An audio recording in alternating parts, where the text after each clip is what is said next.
Shalom, que la paix du Seigneur soit avec nous. J'espère que c'est la pleine forme pour vous tous. Que le nom du Seigneur soit béni. Nous sommes en train de voir que c'est une bonne chose de prier pour accomplir sa destinée. C'est une bonne chose de se battre pour que sa destinée se réalise.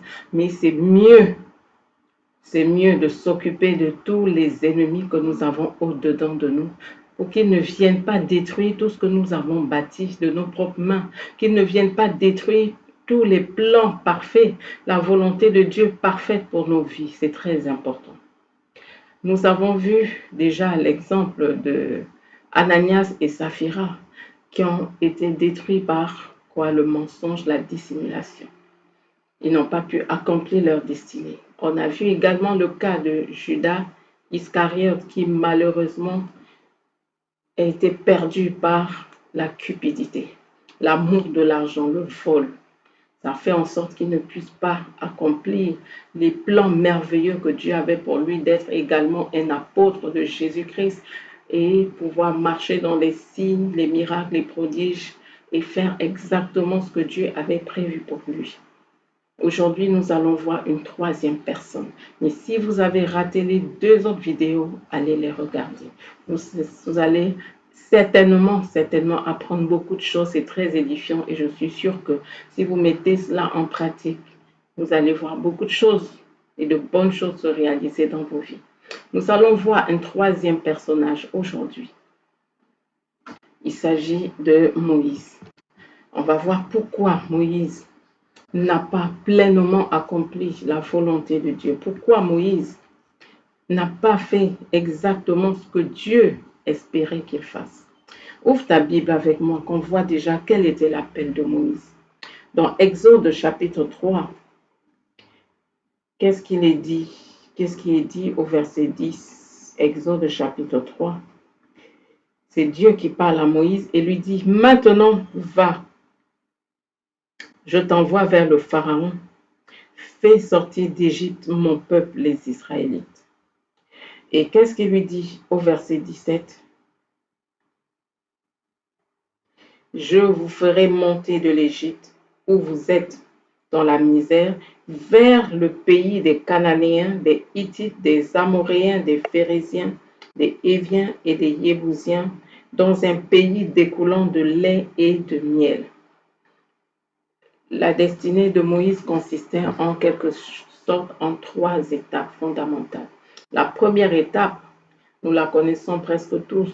On a fait des films là-dessus, les 10 plaies qui sont tombées en Égypte, la sortie du peuple d'Israël d'Égypte, comment Dieu est intervenu au travers de Moïse. Moïse savait qu'il était appelé à faire quoi? À sortir le peuple d'Israël de l'Égypte, aller confronter Pharaon et son armée et pouvoir libérer le peuple d'Israël. Ce qu'il a fait, on a vu les 10 plaies, on a vu tous ces miracles, tous ces jugements de Dieu qui sont tombés sur l'Égypte et le peuple de Dieu libéré. Il a pleinement réussi la première étape. La deuxième étape maintenant, c'était déjà un peu plus compliqué, avec un peuple qu'il avait à côté de lui tellement capricieux, un peuple rebelle, un peuple têtu. Mais qu'est-ce qui se produit? Lis avec moi dans Exode, toujours, chapitre 17, on peut lire à partir du verset 1. Toute la communauté des Israélites partis du désert de Sin, selon l'ordre de l'Éternel pour leur départ. Ils campaient à Réphidim. Il n'y avait point d'eau à boire pour le peuple. Alors le peuple entra en contestation avec Moïse. Ils dirent, donnez-nous de l'eau à boire. Moïse leur dit, pourquoi entrez-vous en contestation avec moi? Pourquoi tentez-vous l'Éternel? Le peuple était là, pressé par la soif, et le peuple murmurait contre Moïse. Il disait, pourquoi nous as-tu fait monter hors d'Égypte pour nous faire mourir de soif, moi, mes fils et mes troupeaux? Moïse cria à l'Éternel en disant, que ferai-je pour ce peuple? Encore un peu, ils me lapideront. L'Éternel dit à Moïse, passe devant le peuple et prends avec toi des anciens d'Israël. Prends aussi dans ta main un bâton, avec ton bâton avec lequel tu as frappé le Nil et tu t'avanceras. Me voici, je me tiens là devant toi sur le rocher en Horeb. Tu frapperas le rocher, il en sortira de l'eau et le peuple boira. Moïse fit ainsi aux yeux des anciens d'Israël. Il appela ce lieu du nom de Massa de Mériba, parce que les Israélites avaient contesté et parce qu'ils avaient tenté l'Éternel en disant, l'Éternel est-il au milieu de nous, oui ou non? Voilà le premier miracle de l'eau qui sort du rocher. Le peuple qui contestait, le peuple qui se demandait si Dieu était avec lui, le peuple qui murmurait, le peuple qui se demandait est-ce que Dieu est vraiment là au milieu de nous? Et qu'est-ce qui se produit? Dieu intervient, Dieu se manifeste, il accomplit le miracle, l'eau qui sort. Mais qu'est-ce qui se produit plus tard? Dit dans Nombre chapitre 20, des eaux de Mériba. Toute la communauté des Israélites arriva dans le désert de Tsin le premier mois. Et le peuple demeura à Kadesh. C'est là que mourut Myriam et c'est là qu'elle fut ensevelie. On est dans Nombre chapitre 20. Il n'y avait pas d'eau pour la communauté. Et l'on s'assembla contre Moïse et Aaron. Le peuple contesta avec Moïse. Ils dirent, que n'avons-nous expiré quand nos frères expiraient devant l'Éternel? Pourquoi avez-vous fait venir l'assemblée de l'Éternel dans ce désert pour que nous y mourions, nous et notre bétail? Pourquoi nous avez-vous fait monter hors d'Égypte pour nous amener dans cet endroit mauvais? Ce n'est pas un endroit où l'on puisse semer. Il n'y a ni figuier, ni vigne, ni grenadier, et il n'y a point d'eau à boire. Moïse et Aaron s'éloignèrent de l'assemblée pour aller à l'entrée de la tente de la rencontre. Ils tombèrent face contre terre, et la gloire de l'Éternel leur apparut.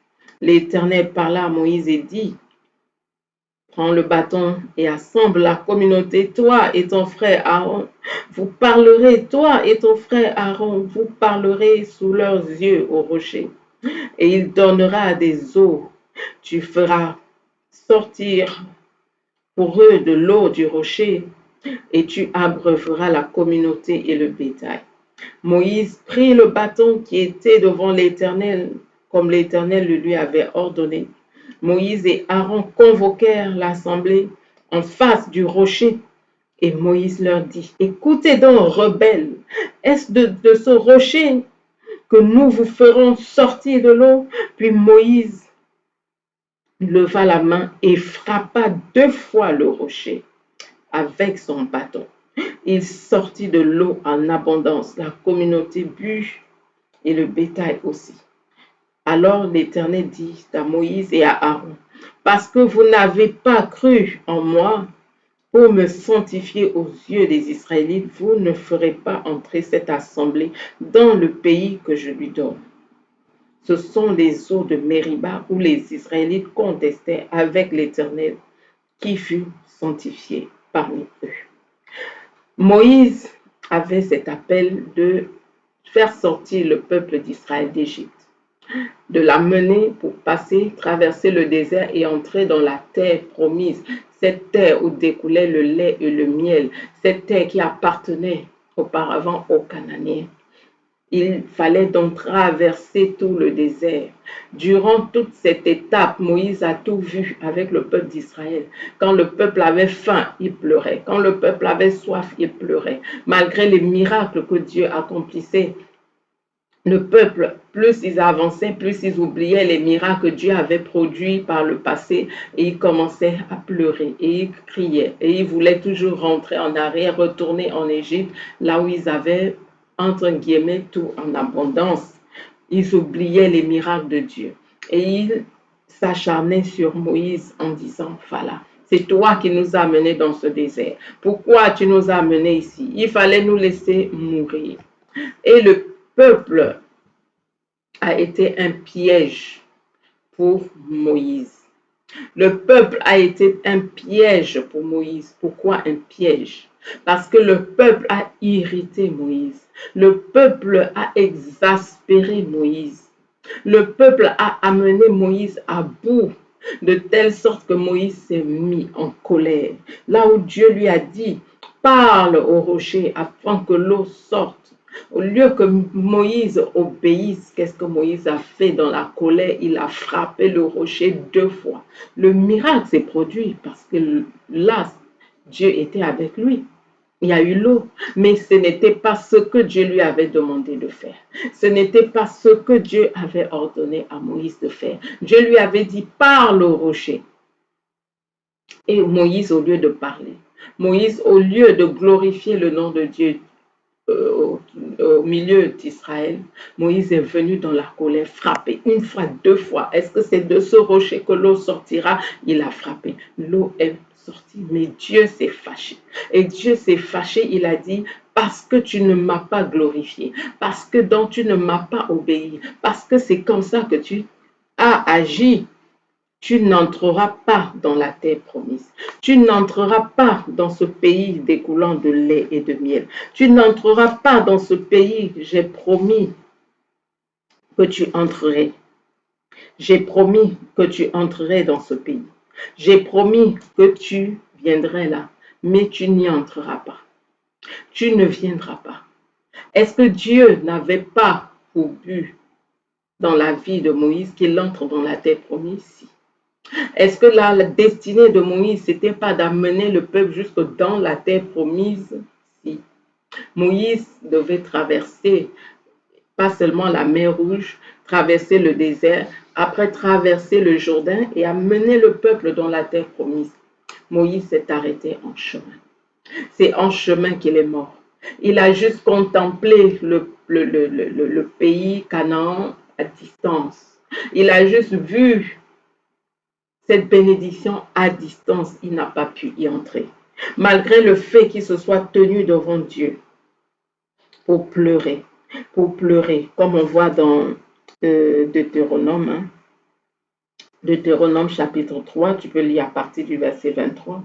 En ce temps-là, j'ai supplié l'Éternel, c'est Moïse qui parle, en disant, Seigneur éternel, tu as commencé à montrer à ton serviteur ta grandeur et ta main puissante.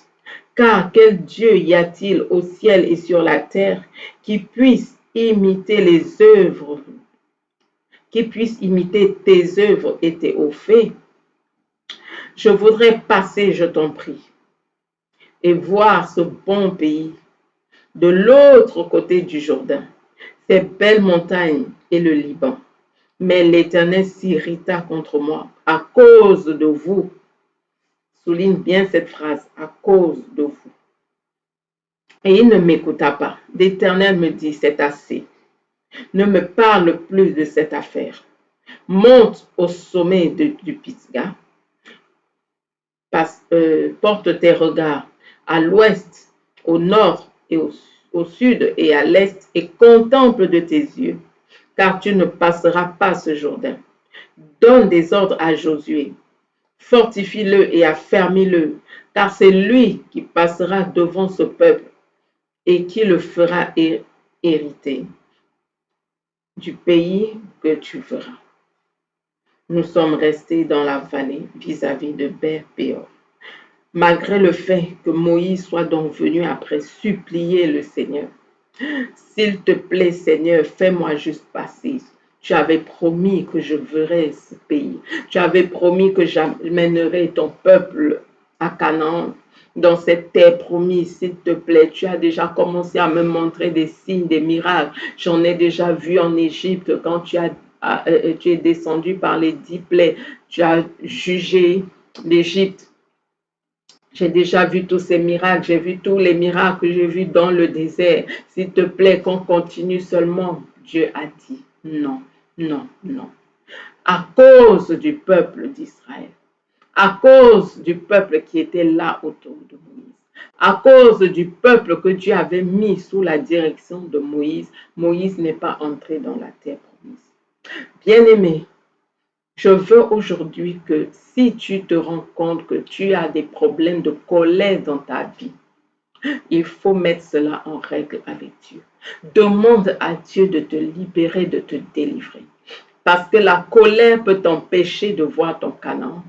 La colère qui a empêché Moïse d'entrer dans la terre promise, il ne faut pas que la colère qui est dans ta vie soit celle-là qui va détruire ta destinée, soit celle-là qui va t'empêcher d'entrer dans ton Canaan, soit celle-là qui va t'empêcher d'entrer dans la terre promise, d'entrer dans tes bénédictions. Que la colère qui est dans ta vie ne t'empêche pas de recevoir les promesses que Dieu a pour ta vie. La troisième étape, donc, de la destinée de Moïse, qui était donc d'entrer dans Canaan, d'amener le peuple dans Canaan, ne s'est pas accomplie.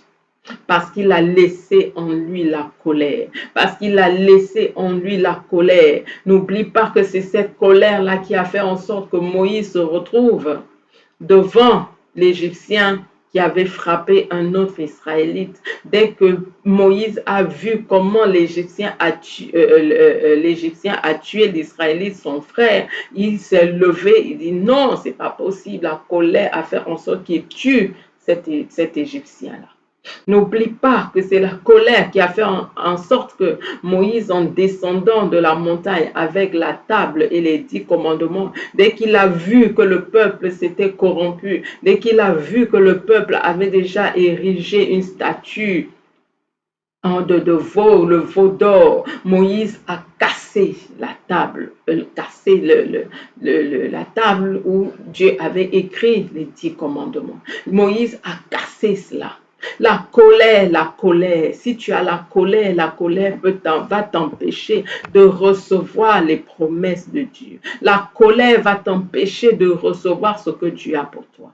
Il y a une colère qui est ce que certains appellent une sainte colère, une colère qui ne te fait pas pécher. Tu peux être en colère parce que tu vois quelqu'un pécher à côté de toi, parce que tu vois quelqu'un mal se comporter, tu es juste en colère, mais tu ne pèches pas. Parce que la Bible nous dit dans Éphésiens, je te donne le verset chapitre 4, verset 26 à 27, si tu te mets en colère, ne pêche pas. Si tu te mets en colère, ne pêche pas. Donc, si tu te mets en colère parce que tu vois peut-être le mal autour de toi, tu vois peut-être quelqu'un mal se comporter et tu te limites à ça, tu contrôles ta colère, tu contrôles, tu as la maîtrise de soi. N'oublie pas que Jésus s'était mis en colère quand il a vu que dans le temple, les gens étaient en train de vendre des choses, étaient en train de faire toutes sortes de trafics dans le temple de Dieu. Il s'est mis en colère et il avait fait sortir tout le monde. Si tu te mets en colère, ne pêche pas.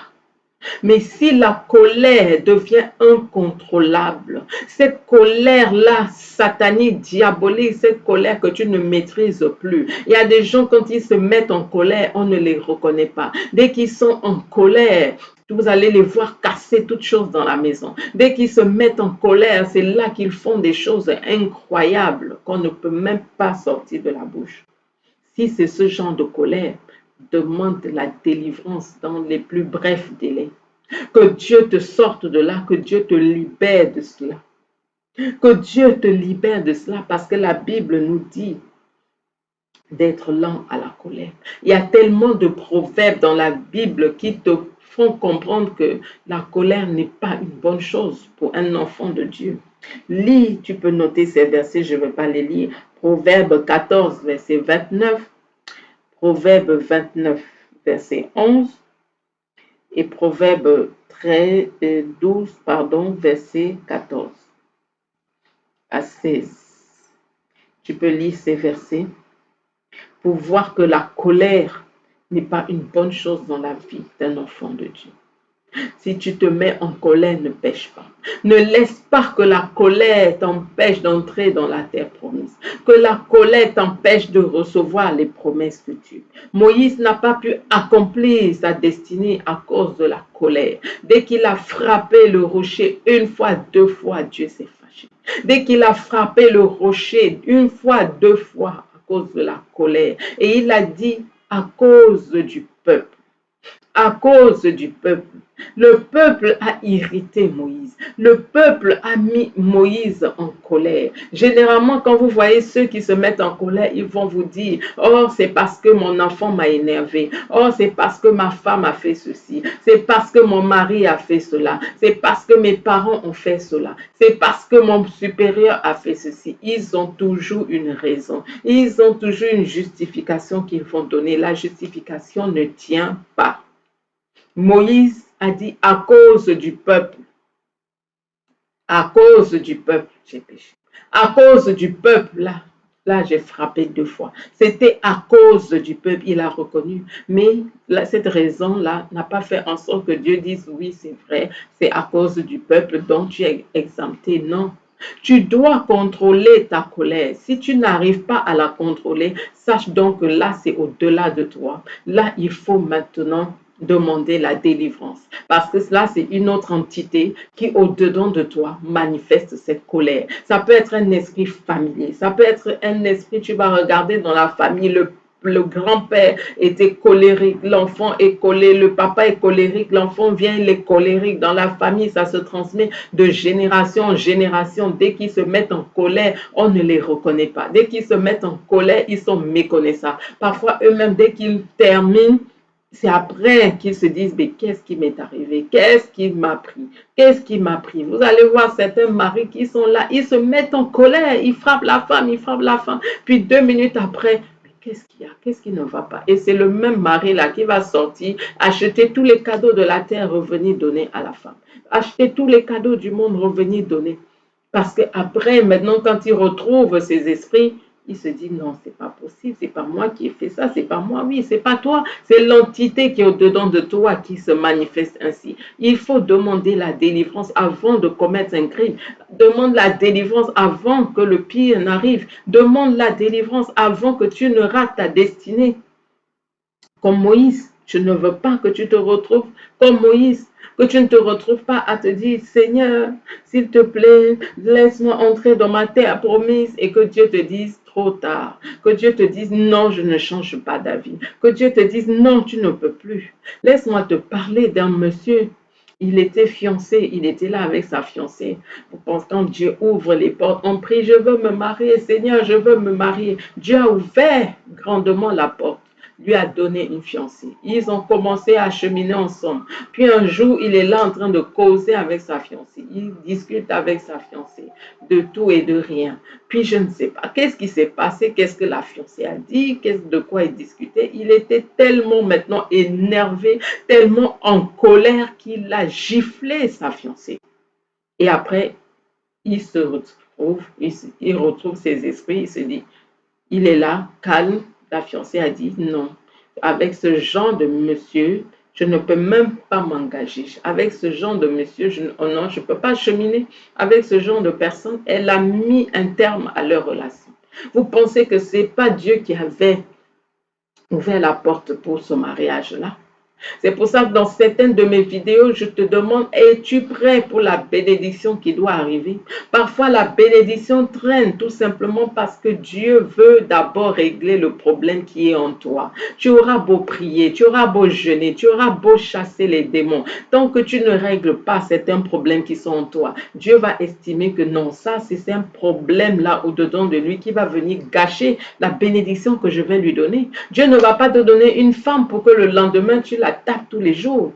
C'est sa fille, c'est sa servante peut-être que tu la tapes tous les jours. Dieu ne va peut-être pas te donner un enfant s'il voit que tiens, là où tu es, il va te donner l'enfant, mais tu vas brutaliser l'enfant, tu vas tous les jours taper l'enfant, tous les jours maltraiter l'enfant au point où il va se retrouver à l'école tous les jours avec des bleus, des plaies partout à cause de ta colère que tu ne gères pas. Dieu ne va pas te donner certaines bénédictions tant que tu n'as pas réglé certains problèmes au-dedans de toi. Parfois, Dieu est là, il attend. Mais toi, tu es là tous les jours. Seigneur, ouvre les portes du mariage. Seigneur, ouvre les portes du mariage. Alors qu'il faut peut-être que tu règles tout simplement la colère au-dedans de toi. Dieu ne veut pas te donner sa fille pour qu'elle arrive chez toi et soit maltraitée. Je connais c'était une chrétienne, enfant de Dieu. Elle cherchait du boulot, ça faisait un moment qu'elle était au chômage. Elle cherchait du travail.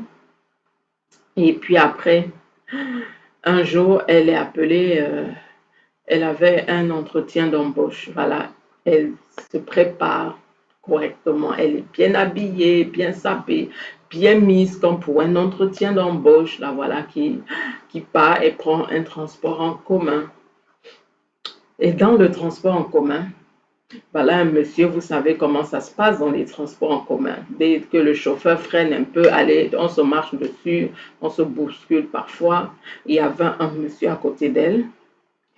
Et dès qu'il y a eu une manipulation, le bus, je ne sais pas qu'est-ce qui s'est passé, le monsieur lui a marché juste sur les pieds.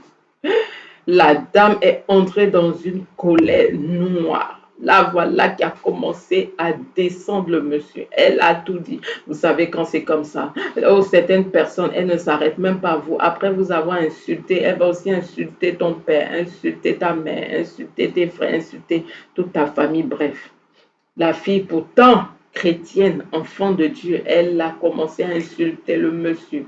Mais vous, le monsieur était là tout gêné, il dans le bus en public. Il n'arrêtait pas de dire, mais madame, je suis désolée, madame, c'est pas, j'ai pas fait exprès, madame, c'était, non, elle ne voulait rien entendre. Elle lui a tout dit et en criant, en hurlant dans le bus et tout. Puis, voilà son arrêt, elle demande l'arrêt, elle descend. Le monsieur aussi, elle le voit qui descend. Bon, elle avance, elle avance, elle avance, elle emprunte une rue, ben, le monsieur emprunte la même rue, il est derrière. Elle emprunte une ruelle, le monsieur emprunte la même ruelle. Elle entre dans un bâtiment, ben, lui aussi il entre dans le bâtiment. Ça ne pose pas de question. Elle va prendre l'ascenseur, ben, le monsieur prend aussi l'ascenseur. Elle arrive, elle va donc dans le bureau. Et voit la secrétaire, bon, je suis là, c'est pour l'entretien d'embauche et tout. La secrétaire, ok, asseyez-vous là. Elle voit le monsieur aussi qui entre et qui prend une autre porte. Et pour lui, il prend une autre porte. Elle est là, elle attend, à la salle d'attente. Quelques minutes plus tard, madame, c'est votre tour, vous pouvez entrer. La voilà qui vient là, elle part, elle entre. Et dès qu'elle entre dans le bureau, qui était le DRH, c'était ce monsieur-là qui lui avait marché malencontreusement sur les pieds dans le bus. Imaginez, vous à ce moment, qu'est-ce que vous faites? Qu'est-ce que là tu vas faire? Tu vas commencer à intercéder, tu vas commencer à appeler Dieu, appeler quel Dieu? Là, qu'est-ce que tu as manifesté? Quand c'est comme ça, bon, tu essaies de réparer, mais trop tard, trop tard, trop tard. Elle n'a pas eu son travail. Elle n'a pas eu son travail. Est-ce que Dieu n'avait pas ouvert la porte du travail? Est-ce que Dieu ne lui avait pas ouvert grandement cette porte-là? Elle se serait tout simplement bien comportée dans le bus. Peut-être même causer avec le monsieur, rigoler, cheminer ensemble et tout. Elle aurait eu le travail facilement, aisément. Mais là, l'esprit de colère qui s'est manifesté, l'esprit, peut-être qu'elle avait même jeûné peut-être une semaine ou 2 semaines pour ce travail. Peut-être qu'elle avait veillé toute la nuit pour ce travail. Mais l'esprit de colère est venu à la dernière seconde faire quoi? Tout gâcher. Tout gâcher. Tu auras beau faire des efforts dans la prière, dans le jeûne, dans les veillées, tu vas crier à Dieu, prier, Seigneur, ouvre-moi la porte du travail, ouvre-moi la porte de ceci, ouvre-moi la porte de cela. Mais si tu ne règles pas certains problèmes en toi, c'est comme ça qu'ils vont te gâcher ta vie, te gâcher ta destinée. C'est toujours à la dernière seconde, tu vas voir, mais tu ne t'y attends pas, que l'esprit de colère se manifeste et gâte tout. Gâte tes relations, chasse les gens loin de toi, chasse les gens de partout. Attends, je te raconte une autre histoire qui me vient à l'esprit. Une sœur comme ça aussi, son fiancé va la présenter à la belle famille. À sa famille, donc la belle famille, future belle famille de cette fille. Ils arrivent, ils sont tous là au salon. La future épouse est là, le fiancé est là, la famille avait, je crois, la maman, les parents et puis quelques tantes, oncles, tout le monde était là. Oh, il avait tellement vanté c'est des qualités de cette fille. Oh, je vais l'épouser. Oh, c'est la femme de ma vie. Oh, c'est la famille dont vous voulez voir. Et dès qu'elle est arrivée, elle s'est assise. Après 2, 3 échanges, Voilà l'esprit de colère qui s'est manifesté. Je ne sais pas qu'est-ce qu'on lui a dit. Elle commence alors à, comme disent certains Ivoiriens, elle se gâte sur tout le monde. Elle insulte le père, elle insulte la mère, elle insulte les tantes, les oncles, tout le monde. Elle descend tout le monde là sur place. Le fiancé était là, mais c'est quoi? Mais c'est qui? Mais je t'ai jamais connu comme ça. Mais c'était trop tard. Elle ne faisait que insulter, insulter, insulter une chrétienne, insulter tout le monde. Et puis après, quoi? Quand maintenant elle retrouve ses esprits. Oh chérie, s'il te plaît, excuse-moi. Vraiment, je ne sais pas ce qui m'a pris. Vraiment, c'était trop tard. Le gars a dit non. Celle-ci, je la prends, je la mets à la maison. C'est pour qu'elle m'amène quoi à la maison. Et quels parents allaient accepter même que le fils épouse ce genre de fille. Avec ce qu'on a vu là. Premier rendez-vous avec la famille. C'est ce que tu présentes à ta future belle famille. Non, non, non. Et le mariage était cassé. C'est comme ça que le mariage a été annulé. Donc, tu as parfois au-dedans de toi-même ton ennemi. Au-dedans de toi. Si tu ne viens pas toi-même dans la prière, demander, Seigneur, règle là tous ces problèmes au-dedans de moi.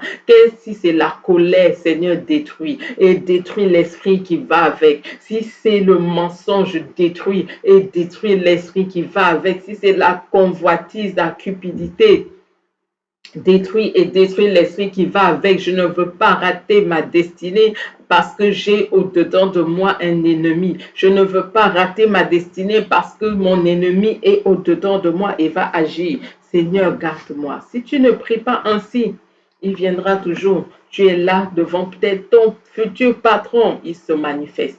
Tu es là devant ta future épouse, il te manifeste et il se manifeste et gâte tout. Tu es là devant tes futurs employés, ils se manifestent et gâtent tout. Mieux vaut donc les faire sortir pendant qu'il est temps. Dans Jacques 1, que nous dit la parole de Dieu, au verset 19 et 20, sachez-le, mes frères bien-aimés, ainsi que tout homme soit prompt à écouter, lent à parler, lent à la colère, lent à la colère, que tout homme soit lent à la colère. Si tu te rends compte que tu n'es pas lent à la colère, la moindre chose t'énerve, la moindre chose t'irrite, autour de toi, oh, l'enfant encore fait ceci, tu es irrité, tu es énervé, tu as seulement envie de taper, tu as seulement envie de tout casser, viens te tenir devant Dieu. Prie jusqu'à ce que l'esprit là te libère, jusqu'à ce que l'esprit là te lâche. Si tu vois que tu n'es pas lent à la colère. Et ce qui est dit au verset 20, car la colère de l'homme n'accomplit pas la justice de Dieu. Oui, la colère de l'homme ne peut pas accomplir la justice de Dieu. Ce n'est pas possible. Ça veut dire que tu ne peux pas te rendre justice toi-même. Tu ne peux pas toi-même te tenir là et dire non, je peux me faire justice. Non, ce qu'il a fait là, c'est impardonnable. Ce qu'il a fait là, non, je ne peux pas admettre ça. Non, ça, non. Tu te fais justice toi-même. Non. La colère de l'homme n'accomplit pas la justice de Dieu.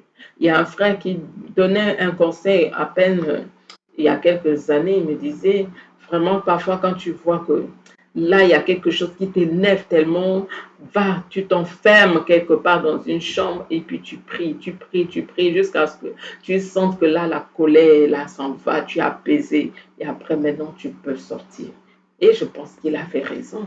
Il avait raison. Sois lent à la colère. Lent à la colère. Si tu sens que là, je ne maîtrise plus, si tu sens que là, ça me dépasse, là, c'est déjà hors de moi. Non. Va quelque part, enferme-toi. S'il faut lier cet esprit de colère, lis-le. Il dit, tu ne vas pas m'empêcher d'accomplir ma destinée. Tu ne vas pas bousiller mes relations. Tu ne vas pas toujours venir t'imposer afin de détruire mon foyer, détruire mon ménage, détruire mes enfants, faire en sorte que je détruise les gens autour de moi. Non. Colère, tu dois sortir de ma vie. Tu dis, je ne sais pas qui s'est mis en colère là parmi mes ancêtres. Oui, parmi mes ancêtres, mes ascendants, je ne sais pas qui s'est mis en colère en premier et qui a ouvert la porte à l'esprit de colère. Je ne sais pas ce qui a été fait là-haut et qui a ouvert la porte à l'esprit de colère, mais je te demande de sortir. Libère mon corps, libère mon âme, libère mon esprit. Je ne veux plus me mettre en colère. Et tu pries, Seigneur, je veux être lent à la colère. Seigneur, je veux être lent, que les choses qui m'énervaient ne m'énervent plus. Quand on m'insulte, même je ris. Même quand on me dit quelque chose, je dois rire. Amen, enfant de Dieu. S'il y a quelque chose qui me met en colère, que ça ne soit pas une colère qui va me faire pécher, que ça ne soit pas une colère qui va m'éloigner de ma destinée, que ça ne soit pas une colère qui va m'éloigner, Seigneur, de ton plan parfait, de ta volonté parfaite. Qu'il en soit ainsi pour toi, mon frère, ma soeur qui me suit à cet instant. Que Dieu te bénisse. Et si tu as ce problème, qu'il t'en décharge au nom de Jésus. Merci, bien-aimés. Vous qui priez pour moi, je veux vous dire encore merci. Continuez de prier inlassablement pour moi, que le Seigneur me fortifie, qu'il étende sa main afin que j'ai une santé parfaite pour continuer à vous servir, continuer à apporter tout ce qu'il me met à cœur comme enseignement, comme exhortation, pour que vous puissiez être nourris, enseignés, puissiez être surtout encouragés. Intégrer les différents groupes de prière, groupes pour avoir la parole de foi, les chaînes YouTube, Facebook, intégrer afin de pouvoir être au quotidien béni, au quotidien être béni par des sujets de prière, par des paroles de foi qui vont vous galvaniser, faire comprendre que ce n'est jamais fini. Il y a toujours espoir. Dieu est là. L'Éternel est là. Il nous soutient. Il a de promesses merveilleuses pour nous. Il nous accompagne tous les jours. Oui. C'est pour cela que ces groupes-là existent. Et si tu n'as pas encore donné ta vie à Jésus, je t'exhorte encore aujourd'hui. Viens à Jésus. Si tu ne lui as pas encore confié ta vie, dis après moi. Seigneur Jésus, j'ai compris que tu es mort pour moi à la croix. Je viens te demander pardon pour tous mes péchés. Lave-moi par ton sang précieux. Oui, sois le sauveur de mon âme et sois le Seigneur de ma vie. À partir de maintenant, dirige ma vie, conduis toutes choses en ce qui me concerne et conduis-moi dans les sentiers de la justice. Inscris mon nom dans le livre des cieux. Amen. Soyez richement bénis et que la grâce de Dieu abonde dans vos vies. À dimanche pour des temps encore glorieux de prière. Shalom.